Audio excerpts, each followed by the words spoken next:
کیا یہودی اور بنی اسرائیل کا ایک ہی مطلب ہے؟ نہیں، بلکہ یہ ایک بہت بڑی غلطی ہے جو روزانہ ہم سارے ہی کر رہے ہیں، کیونکہ یہودی اور بنی اسرائیل ان دونوں لفظوں میں بہت بڑا ڈفرنس ہے۔ آج سے 4000 سال پہلے ابراہیم علیہ السلام فلسطین، جسے اس زمانے میں کنعان کہا جاتا تھا، ادھر پہلی بار آباد ہوئے، جدھر ابراہیم علیہ السلام کے 2 بیٹے ہوئے، اسماعیل اور اسحاق۔ تورات میں اللہ رب العزت نے ابراہیم علیہ السلام کے دونوں بیٹوں سے وعدہ کیا تھا کہ میں تم دونوں کو عظیم قومیں بناؤں گا اور تم دونوں کی اولاد بہت زیادہ ہوگی۔ اسماعیل علیہ السلام فلسطین کو چھوڑ کر عرب میں مکہ مکرمہ میں آباد ہو گئے، لیکن اسحاق علیہ السلام اپنے والد کے ساتھ فلسطین میں ہی رہے۔ پھر اسحاق علیہ السلام کے ایک بیٹے کا نام یعقوب تھا، جسے اسرائیل کے نام سے بھی جانا جاتا تھا۔ یعقوب علیہ السلام کے 12 بیٹے تھے، لیکن یعقوب علیہ السلام ان 12 بیٹوں میں سے سب سے زیادہ محبت اپنے بیٹے یوسف علیہ السلام سے کرتے تھے، جس کی وجہ سے باقی بھائی یوسف علیہ السلام سے بہت جلس ہوتے تھے۔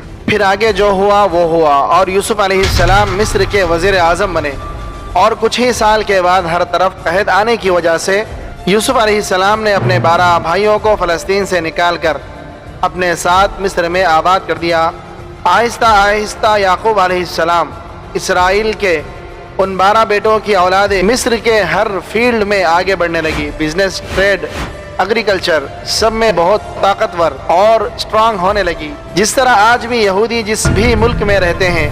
وہاں کی سب سے زیادہ پاورفل کمیونٹی بن جاتے ہیں۔ مصر میں بنی اسرائیل کی طاقت سے گھبرا کر آہستہ آہستہ فرعون نے ان پر ظلم کرنا شروع کیا اور آخر سارے بنی اسرائیل کو اپنا غلام بنا دیا۔ لیکن 400 سال بعد اللہ رب العزت نے انہی 12 قبیلوں میں سے ایک قبیلے لیوی کی اولاد میں سے ایک کو چنا، جس کا نام موسیٰ تھا، جنہوں نے بنی اسرائیل کے 12 قبیلوں کو فرعون کی غلامی سے آزاد کر دیا اور ان ساروں کو اپنے ساتھ فلسطین کی طرف لے گئے۔ اور اللہ کے حکم سے موسیٰ علیہ السلام نے بنی اسرائیل سے کہا کہ فلسطین پر حملہ کرو، لیکن بنی اسرائیل نے جواب دیا کہ آپ اور آپ کا رب جا کر لڑے، ہم ان سے نہیں لڑ سکتے۔ اور یہ اتنی سخت بات انہوں نے اس لیے کی کیونکہ موسیٰ علیہ السلام کی فوج میں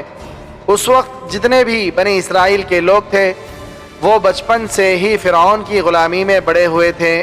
جس کی وجہ سے ان کا جسم ہی نہیں بلکہ ان کی سوچ بھی غلاموں جیسی بن گئی تھی، مطلب بالکل ایک بے غیرت قوم بن چکے تھے، جس پر اللہ رب العزت نے 40 سال تک انہیں وادی طی میں رہنے کی سزا دی۔ 40 سال ہی کیوں؟ کیونکہ ان 40 سالوں میں بنی اسرائیل کی پرانی نسل جو فرعون کی غلامی کی سوچ میں بڑی ہوئی تھی، وہ بالکل ختم ہو گئی، اور ایک نئی نسل موسیٰ علیہ السلام کی لیڈرشپ میں بالکل آزاد سوچ کے ساتھ بڑی ہوئی، اور آخر بنی اسرائیل کے اسی نئی نسل نے فلسطین اور بیت المقدس کو فتح کر لیا۔ موسیٰ علیہ السلام کے بعد بنی اسرائیل فلسطین میں بہت سال تک رہے، لیکن پھر انہیں دوبارہ وہاں سے نکال دیا گیا، جس کے بعد اللہ رب العزت نے بنی اسرائیل کے 12 قبیلوں میں سے ایک قبیلے یہودا کی اولاد میں سے ایک پیغمبر چنا، داؤد علیہ السلام، جنہوں نے بیت المقدس پر حملہ کر کے اسے دوبارہ فتح کر لیا، اور ان کے بیٹے سلیمان علیہ السلام نے یہاں پہلی مسجد، ٹیمپل بنایا۔ اب بنی اسرائیل کا سب سے پہلے طاقتور قبیلہ یہودا کی اولاد بن چکی تھی، کیونکہ سلیمان علیہ السلام دنیا کی سب سے طاقتور بادشاہ کا تعلق یہودا کے قبیلے سے تھا، لیکن سلیمان علیہ السلام کا بیٹا اپنے والد کی طرح جینیس نہیں تھا، جس کی وجہ سے یہودیوں کے ان 12 قبیلوں کی آپس میں بہت سخت لڑائی شروع ہو گئی، اور آخر سلیمان علیہ السلام کی یہ عظیم سلطنت 2 ٹکڑوں میں بٹ گئی۔ بنی اسرائیل کے 10 قبیلوں نے اپنے آپ کو یہودا قبیلے سے آزاد کر دیا، اور صرف 2 قبیلے یہودا اور بنیامین اپنی جگہ پر ہی رہے۔ بنی اسرائیل کے انہی لڑائیوں کی وجہ سے اللہ نے ان پر عذاب نازل کیا، نیو اسیرین امپائر کی شکل میں، جنہوں نے سیریا سے فلسطین پر حملہ کیا اور کنگڈم آف اسرائیل ان 10 قبیلوں پر قبضہ کر لیا، اور بنی اسرائیل کے سارے کنگڈم کو بالکل تباہ کر دیا، جس کی وجہ سے بنی اسرائیل کے 10 قبیلے اپنی جان بچا کر فلسطین سے ہر طرف بھاگ گئے۔ اس کے بعد اس سیرین امپائر نے سلیمان علیہ السلام کی سلطنت یہودا قبیلے پر بھی حملہ کرنے کی کوشش کی، لیکن وہ اسے فتح نہیں کر سکے۔ اب یہاں مسئلہ یہ ہوا کہ بنی اسرائیل کے 10 قبیلے فلسطین چھوڑ کر بھاگ گئے، اور ان میں سے بہت سارے لوگ دریائے فرات کے مشرق میں آباد ہو گئے، اور آہستہ آہستہ ان کا مذہب اور کلچر بالکل بدل گیا اور دنیا میں بنی اسرائیل کے پرانے صرف 2 ہی قبیلے باقی رہے، یہودا اور بنیامین کا قبیلہ۔ لیکن ان پر حکومت یہودا قبیلے کی تھی، جس سے ان دونوں قبیلوں کا نام یہودا پڑ گیا، اور آج تک اسی یہودا قبیلے کی وجہ سے ہم ان ساروں کو یہودی کہہ کر بلاتے ہیں، اور انہیں یہودی ہی بلانا چاہیے، کیونکہ آج دنیا میں جتنے بھی یہودی، یہ بنی اسرائیل کا صرف ایک چھوٹا سا حصہ ہے، صرف 2 قبیلوں کی اولاد ہے، باقی 10 قبیلے یہ علاقہ چھوڑ کر جا چکے۔ اب کئی سالوں سے دنیا میں بہت سارے قبیلوں نے یہ کلیم کیے کہ ان کا تعلق بنی اسرائیل کے انہی 10 قبیلوں میں سے ہے جو غائب ہو چکے ہیں، لیکن دنیا میں ایک قوم ایسی ہے جس کا کلیم سب سے بھاری ہے اور جسے بہت سارے یہودی بھی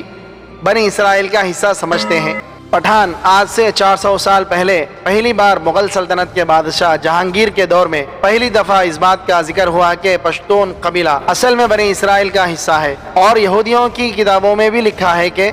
بنی اسرائیل کے 10 قبیلوں میں سے بہت سارے لوگ دریائے فرات کے مشرق میں آباد ہوئے، اور بہت سارے یہودی اسکالرز بھی یہ مانتے ہیں کہ پختون قبیلوں کا طرز زندگی پختون ولی بالکل یہودیوں سے ملتا جلتا ہے، لیکن یہ بات سائنسی طور پر ثابت نہیں ہے۔ بنی اسرائیل کے 10 قبیلے غائب ہونے کے بعد صرف 2 قبیلے باقی رہے، اور ان کی حکومت بھی زیادہ دیر نہیں چلی، کیونکہ فلسطین کے پاس عراق میں ایک بہت بڑی سلطنت بن چکی تھی، جس کے بادشاہ بخت نصر نے فلسطین پر حملہ کر کے یہودیوں کو بھی ختم کر دیا اور ان سارے علاقوں کو بھی تباہ کر دیا،